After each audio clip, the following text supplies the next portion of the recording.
Le président américain a déclaré vendredi avoir donné le feu vert à la fabrication d'un nouveau missile hypersonique qui serait plus rapide que tous ceux que possèdent la Russie et la Chine. Signe, une fois de plus, d'une nouvelle course à l'armement sous l'ère Trump.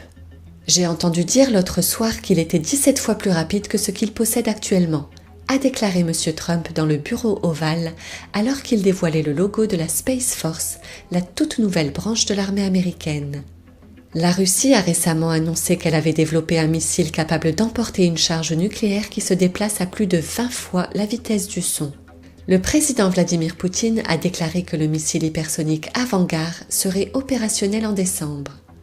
La Chine a également travaillé sur des missiles hypersoniques, bien qu'ils ne devraient pas être aussi rapides que ceux du projet russe, mais plus rapides que ceux qu'il y a à ce jour dans l'arsenal américain. Et aujourd'hui, on est en train de sortir complètement de cette période de désarmement pour rentrer dans un espace de réarmement nucléaire.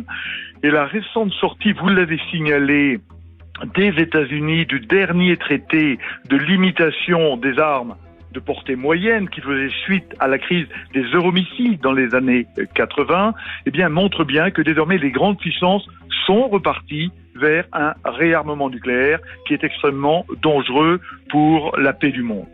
Et aujourd'hui, la Chine, dont on voit bien qu'elle cherche à devenir, et elle est déjà un acteur dans le monde, un acteur puissant, veut se doter d'une puissance nucléaire égale à celle des États-Unis et à celle de la Russie.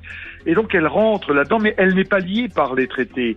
Et tant la Chine, tant le RSS, la Russie que les États-Unis se disent, nous, on doit pouvoir à nouveau trouver des moyens de continuer à faire jeu égal et à ne pas se retrouver distancés.